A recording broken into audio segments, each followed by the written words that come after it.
Bonjour Emmanuel, Bonjour Yann. comment vas-tu? Eh ben écoute, très bien, content de te recevoir. Bah merci pour l'interview quand même, c'est cool. Merci à toi.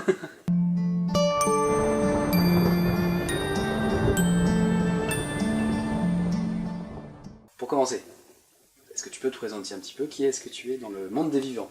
Ah, dans le monde des vivants. Alors, ben on va pudiquement cacher mon âge, donc une petite cinquantaine, un début de cinquantaine. Et ben j'ai un parcours professionnel qui m'a fait voir pas mal de milieux différents, puisque j'ai travaillé dans l'industrie, ensuite j'ai travaillé dans l'enseignement, ensuite j'ai travaillé dans le management artistique. Et puis en parallèle de ces boulots sérieux, si on veut, je me suis amusé aussi dans des domaines plus artistiques comme l'écriture, comme l'édition, et puis un petit peu le tournage de films amateurs. D'accord. C'était il y a une bonne vingtaine d'années maintenant, une petite vingtaine d'années, avec un ami, on avait tourné des courts-métrages un peu décalés, on avait tourné aussi 2 longs-métrages complètement décalés, donc des trucs qui étaient très amateurs, mais ça avait le mérite d'exister. C'était le moment où ça commençait à devenir un peu plus simple de faire de la vidéo, hein, sans avoir évidemment des bobines, Oui. avec des petits caméscopes où on n'avait même pas besoin de cassettes VHS, déjà des petites cassettes type V8, des choses comme ça. Donc ça devenait logistiquement beaucoup plus simple de faire des choses, et puis de faire du montage avec les ordinateurs. Donc du coup on avait fait un peu on s'était amusé avec ces choses-là, et je m'étais rendu compte que ça me plaisait beaucoup. Et puis il y a 4 ans, j'ai décidé de m'y remettre. J'ai vu qu'il y avait une grosse demande de comédiens bénévoles, notamment avec tout ce qui était court-métrage, court-métrage d'école, court-métrage autoproduit. Oui. Et donc ça a été l'occasion de commencer à répondre à des castings juste pour m'amuser. Et puis ça m'a tellement amusé qu'il y a 1 an et demi maintenant, j'ai décidé d'en faire mon métier. Donc j'ai arrêté mon autre activité professionnelle, et depuis 1 an et demi, je suis comédien à temps complet.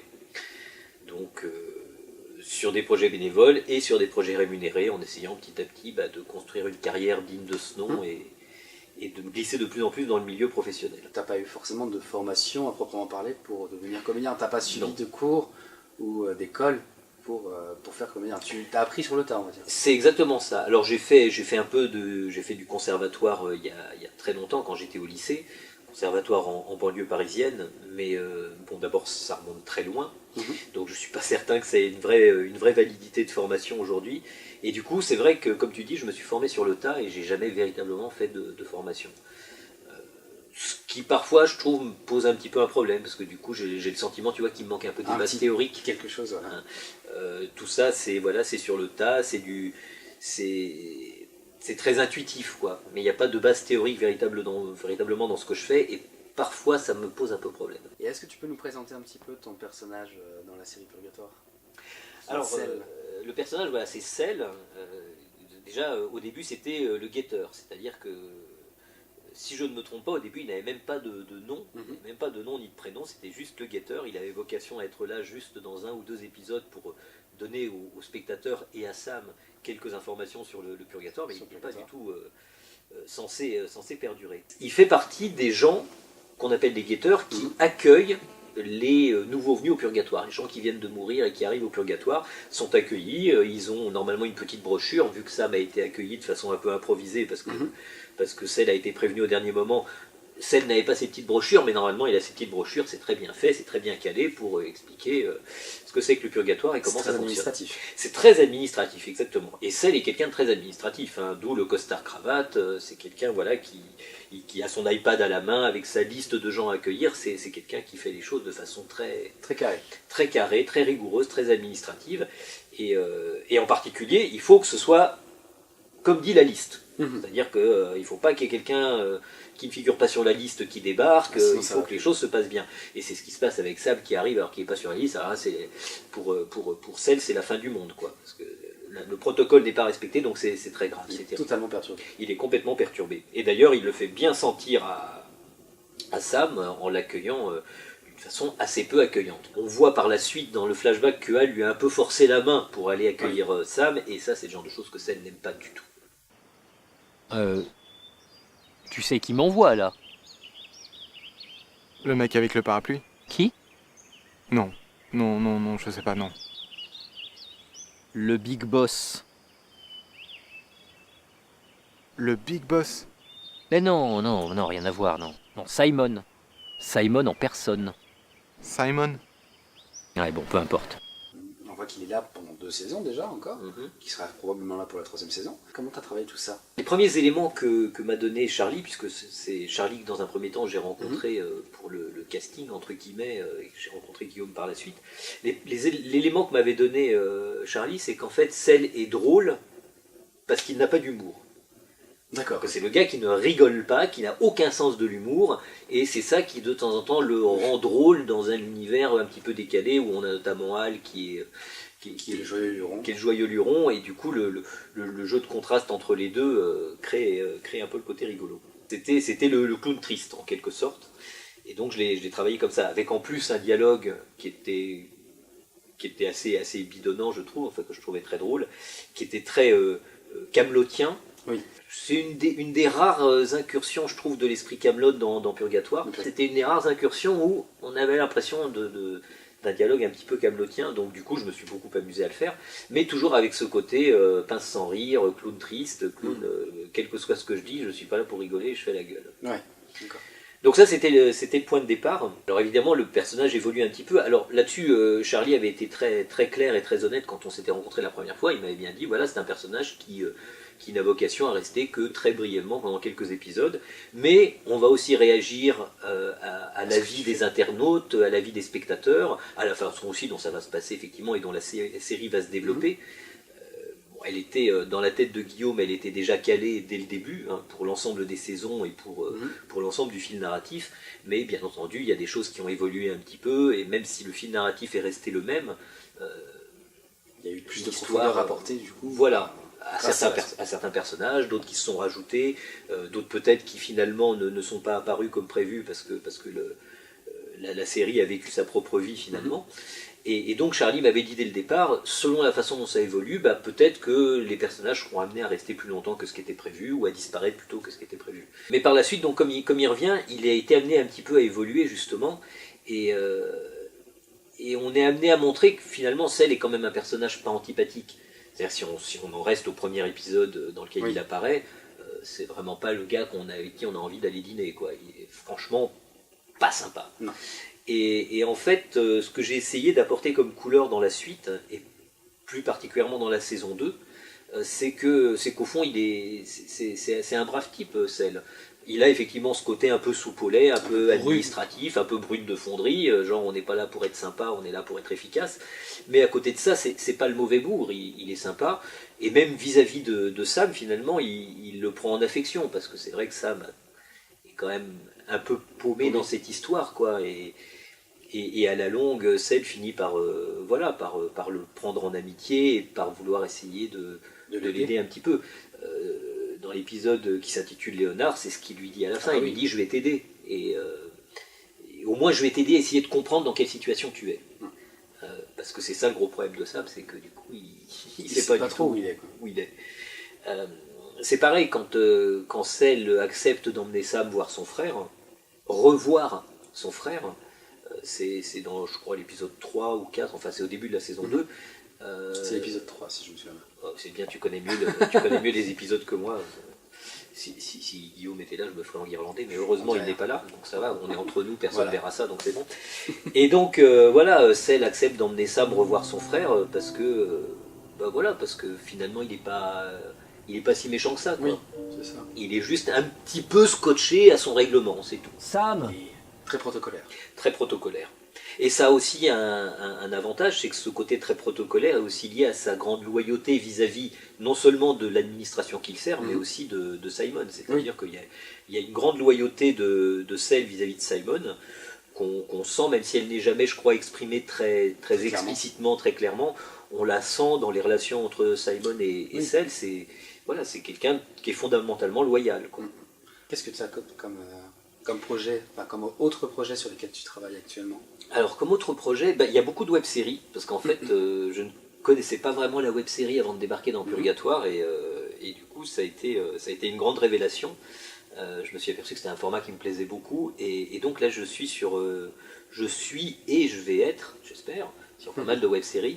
Il y a notamment, alors, sans faire un catalogue à l'après-vert, il y a par exemple la web-série qui s'appelle Warren Flamel, de la malédiction de l'immortalité, qui est une sorte de fan-film, ou de fan-série, je sais pas comment on peut dire, c'est un fan-film en 3 morceaux, on va dire, en 3 parties, qui se passe dans l'univers de Harry Potter. Alors en France, hein, donc l'école c'est pas Poudlard, c'est Beauxbatons, mais à part ça, on est vraiment dans l'univers de Harry Potter, et c'est juste épatant. Enfin, j'ai eu la chance de tourner dans Cluster Agency, la web-série du Vrac. Donc j'ai tourné il y a déjà un petit bout de temps, puisque c'était dans les épisodes 2 et 3, et que là, le Vrac est en train de mettre la touche finale à l'épisode 10, qui conclura la saison. Je suis très impatient de voir ça, parce que c'est là aussi Cluster Agency est quand même quelque chose d'assez exceptionnel, d'assez réussi. Je trouve qu'il y a une esthétique, cette esthétique du noir et blanc avec juste le jaune qui ressort, qui est assez épatante. Enfin, voilà, c'est vraiment un beau produit. J'espère qu'on va bientôt pouvoir attaquer la saison 2 de IPM, la série policière de Mathieu Morando. On est en train de travailler sur une web série qui s'appelle Eleris, qui est écrite et réalisée par Charlotte Catus, qui est une web série de fantasy, d'heroic fantasy. Ça reste quelque chose qui n'est pas ma tasse de thé favorite. Mais ce qui est très intéressant dans Eleris, c'est que on démarre, la saison 0 démarre dans le monde normal, contemporain, enfin voilà. Et après, à partir de bientôt, ça va se passer dans un autre univers, qui est l'univers de Eleris. D'accord. Mais ce que je trouve très intéressant, c'est qu'il y a ce lien avec la réalité concrète, la réalité normale que l'on connaît. Et je pense que c'est le petit truc qui me manque parfois pour apprécier l'heroic fantasy, c'est d'avoir ce lien. Mon gros projet actuellement, c'est un projet qu'on a monté avec Guillaume, avec Sam, qui est J-5, qui est une web-série apocalyptique. Alors non pas post-apocalyptique, comme il y en a beaucoup, mais pré-apocalyptique. C'est-à-dire que ce qui nous intéresse dans J-5, ce sont les 5 derniers jours avant la fin du monde. On sait que dans 5 jours, c'est la fin du monde, et du coup, comment est-ce qu'on occupe ces 5 derniers jours? Il appartient à chacun d'entre vous de vivre comme il l'entend les 5 derniers jours de l'humanité.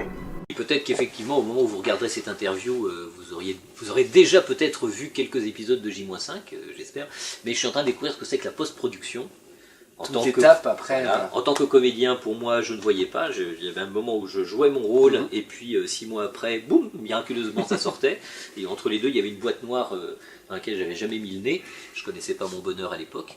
Et maintenant que j'ai mis le nez dans la boîte noire, je vois à quel point c'est compliqué, à quel point il peut y avoir des retards, des choses qui font que on n'arrive pas à sortir les choses en temps et en heure. C'est la face cachée un petit peu de ce que les comédiens ne voient pas, justement. Exactement. Avant que l'épisode arrive, quoi. Quand je te dis que je préfère être que comédien, tu vois, c'est pour ça notamment les boîtes noires. C'est vraiment un gros projet qui nous tient pas mal à cœur, qui en tout cas me tient pas mal à cœur.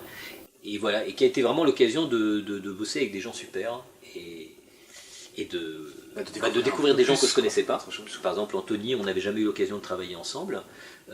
Ou de redécouvrir des gens, parce que Xander, j'avais déjà travaillé avec lui dans un rapport réalisateur-comédien sur Cluster Agency, et c'est vrai qu'on découvre les gens autrement quand on travaille aussi à d'autres postes. Le fait de co-réaliser avec lui, j'ai découvert un autre Xander que je suis très content d'avoir découvert. Quel est ton personnage préféré dans la série?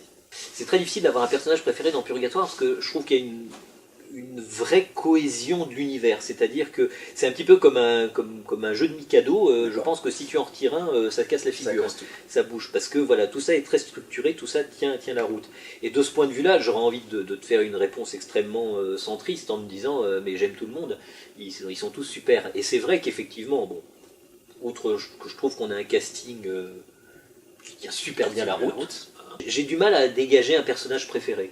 Après, il y en a quand même de temps en temps où je me suis vraiment bidonné. Je dois dire que la scène avec la chef des guetteurs que jouait Karine dans la saison 2, voilà, et moi me fait marrer chaque fois que je la revois. Pourtant je l'ai vu un certain nombre de fois, mais à chaque fois je la trouve très drôle. Je trouve que ça fonctionne très bien.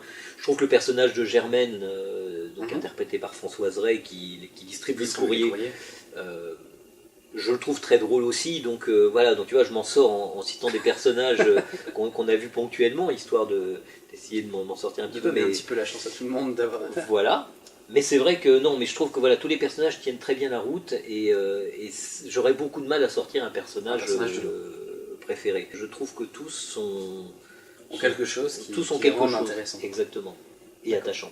Si tu jouais pas seul, est-ce que tu aurais on va dire, est-ce que tu serais plus du camp de Martel ou plus du camp de Simon? Compte tenu de ma loyauté indéfectible, je serais forcément du côté de Simon. Parce que je suis aussi un petit peu du côté de Martel, d'un certain point de vue. Je pense que le côté théâtral de Martel me plaît assez aussi. Ça te plaît beaucoup. Ouais. Après, savoir si je me rangerais plutôt dans un camp ou dans un autre, ce serait difficile parce que ça signifierait révéler des choses sur les tenants et les aboutissants de Purgatoire. Et ça, il est hors de question que je le fasse parce que je ne connais pas ces informations-là. Charlie et Guillaume avaient décidé de ne rien nous dire sur Purgatoire, de nous lâcher vraiment les informations au compte-gouttes, qu'au moment donné, en gros, voilà ce dont on a besoin pour jouer, et pas plus. Et en particulier sur les autres personnages, on savait très très peu de choses. Moi je savais pas grand-chose sur Cell, mais alors sur les autres j'en savais encore moins. Et c'était délibéré, et c'était vraiment une politique de l'anti-spoil. À la base, c'était vraiment pour qu'on ne puisse pas aller raconter à droite et à gauche des choses sur la série. Donc le meilleur moyen qu'on puisse pas les raconter, c'était de pas nous les dire. Et c'est vrai que ça a été le cas pendant toute la saison 1. Bon, sur la saison 2, ils ont un petit peu lâché la pression parce que je pense qu'on était devenus un petit peu une famille, on se faisait confiance, et aussi bien Guillaume que Charlie savaient qu'on pouvait nous révéler des choses sur l'intrigue de Purgatoire sans qu'on aille les divulguer aussitôt sur Facebook. Mais pendant la saison 1, il y a vraiment eu cette espèce de culture du secret qui était assez marrante, assez présente, et parfois gênante, parce que c'est vrai que c'était parfois plus compliqué, je trouve, de jouer son personnage en n'ayant pas toutes les billes. Toutes les billes, ouais. Mais c'est ce que j'allais te poser comme question. Est-ce que, justement, est-ce qu'à certains moments ça vous a handicapé ou au contraire un peu plus favorisé pour les jouer? Alors je dirais pas handicapé, mais c'est vrai que des fois c'est un petit peu gêné. Enfin, typiquement, j'ai un exemple très précis en tête qui est la toute fin de l'épisode 2 de la saison 1. D'accord. Le moment où je disparais parce que je vois arriver Ray, qui est interprété par Laure, et clairement je l'ai joué en me disant j'ai la trouille, parce qu'il faut dire que Laure est quand même assez effrayante dans la saison 1. Quand elle débarque avec sa matraque, elle est assez impressionnante. Et donc, pour moi, quand je l'ai joué, pour moi c'était très clair. Cell voyait arriver une raie particulièrement menaçante, donc il avait la trouille, il se débinait. En fait, c'est pas du tout pour ça qu'il s'en va. Il s'en va parce qu'il ne veut pas l'affronter, non pas parce qu'il en a peur, mais parce qu'il n'a pas le droit. Il n'a pas le droit de l'affronter. Oui, c'est vrai qu'on voit ça à la fin de la première saison. Voilà, quand il aimerait bien se battre, mais maintenant il peut pas. Et donc voilà, je l'aurais joué, je pense, différemment si j'avais su que c'était pour cette raison-là qu'il s'en allait, et pas parce qu'il avait la trouille du Maccabée. Donc parfois ça peut, sinon handicaper, ça peut un petit peu poser problème, ou en tout cas ça peut impacter sur le jeu qu'on a, pas dans le bon sens. Oui. Après voilà, très honnêtement, le caractère de Cell, il était quand même relativement bien défini en dehors de ce petit paramètre-là, donc ça n'a pas posé de problème. Puis la plupart du temps, quand on avait besoin d'informations pour jouer cet épisode-là, Guillaume et Charlie nous donnaient les informations en question pour qu'on puisse s'adapter. D'accord. C'est quoi son problème? Je l'ai eu, sa taupe. Il l'avait aussi, Sam. C'est justement pour ça qu'il voulait me voir. Il souhaitait l'utiliser. Mais ce que t'as fait, là, tu dois jamais le refaire. T'as pas le droit. Avoir joué dans Purgatoire, qu'est-ce que ça t'a apporté? Alors déjà, ça m'a apporté, et ça continue à m'apporter beaucoup de plaisir, ce qui est quand même fondamental, parce qu'à la base, je pense quand même qu'on est là pour ça. Il faut. Si on ne prend pas plaisir, c'est pas... C'est clair. Comme je dis toujours, la web-série, ce sont des gens qui se lèvent à 6h du matin pour aller tourner en pleine forêt à une température de 2 degrés, et pour réaliser des choses qui vont être vues par, dans le meilleur des cas, 3000 personnes. Donc il faut quand même qu'on fasse ça pour le plaisir. Donc c'est vrai qu'avec Purgatoire, on a toujours beaucoup de plaisir à tourner, enfin en tout cas moi, j'espère que c'est le cas des autres. Et puis Purgatoire, ça a été mon premier contact avec la web-série. C'est-à-dire qu'auparavant, j'avais jamais tourné dans une web-série, j'avais tourné dans une mini-série qui était un projet d'école, de 3IS. Alors c'était un sujet, c'était assez rigolo d'ailleurs, parce que ça s'appelait Don't Fear the Reaper, et ça racontait l'histoire d'une administration qui gère les morts. D'accord. Hein, ça te rappelle quelque chose? Oui, bah oui, hein. bien sûr. Et donc, alors j'avais un rôle assez différent de celui de Sel. J'étais beaucoup plus enjoué, d'ailleurs, au point d'en être un petit peu Vous êtes mort, ridicule, je tellement suppose. j'étais tout content de Félicitations. tout, toujours joyeux. C'était joyeux dans On les veut les scènes. images. Hein. On veut les images. Ah mais il n'y a pas de problème, on verra au niveau du montage, mais soit elles sont en train de passer maintenant, soit tu les passes après, comme Voilà, tu on veux, va mais voir. de toute façon tu vas voir les images, c'est promis. On va voir.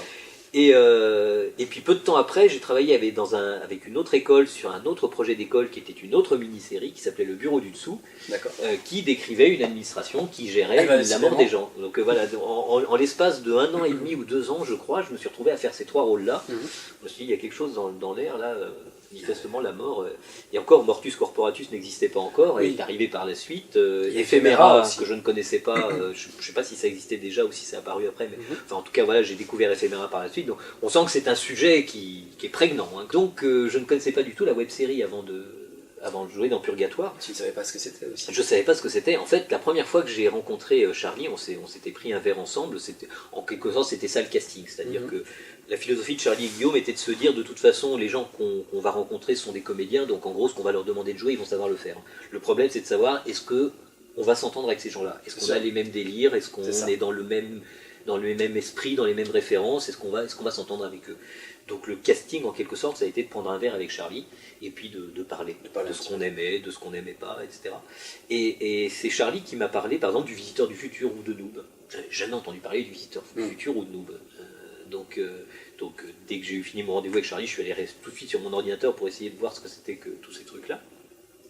Mais je connaissais pas du tout la notion de web-série. Et ça a été donc ma première incursion là-dedans, et puis depuis... Je crois que tu y restes, non? J'y reste un petit peu, ouais. Je sais pas à combien de web-séries je collabore ou j'ai collaboré, mais un certain nombre. Et c'est vrai que c'est un format qui est formidable, quoi. Et c'est vrai que l'avantage de ce format, c'est de suivre un personnage sur la durée, c'est de le faire évoluer. Tu vois, tout à l'heure on parlait du personnage de Cell, de ce personnage qui au début est extrêmement froid, extrêmement administratif, pas foncièrement sympathique. Puis c'est un peu stéréotypé aussi, du coup. Absolument. Puisqu'on le voit sur 2-3 épisodes, et puis on se dit, bah, attends. Absolument, Il est vraiment tout à très fait carré, stéréotypé. Et qui par la suite évolue, en tout cas j'espère qu'on le ressent un petit peu comme ça, comme Je pense. finalement quelqu'un de gentil, simplement, voilà, avec une carapace qui fait que c'est pas forcément évident de voir cette Avec une certaine rigueur. cette humanité. Voilà, il est rigoureux mais humain quand même, et je pense que le côté humain transparaît un peu par la suite, en tout cas. Beaucoup plus dans la par saison suite. 2. Mais cela dit, je pense qu'on pourrait dire de beaucoup de personnages de Purgatoire que dans la saison 1 ils sont relativement stéréotypés, et que la saison 2 c'est l'occasion justement de les faire un peu évoluer, de leur donner un une petit épaisseur, et de montrer que derrière le personnage hyper cliché, il y a un petit peu autre Il y a chose. quelque chose quoi. qui se cache à l'intérieur. Absolument. Un petit mot pour la fin, peut-être? Non, j'ai déjà dit tellement de choses que je vois pas ce que je pourrais rajouter à la fin. Bah, très bien. Bah, écoute. À en part tout cas, merci. Voilà. Bah, merci, en tout cas. Merci à toi aussi. À bientôt. Et à une prochaine fois. Ciao.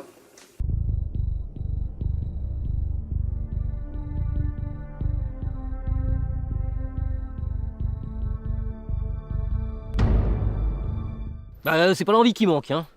De tabasser une raclure de macabé. On va dire que je suis pas fan du binôme. Ah, c'est sûr. Je préférerais être avec Sam. Le duo de choc.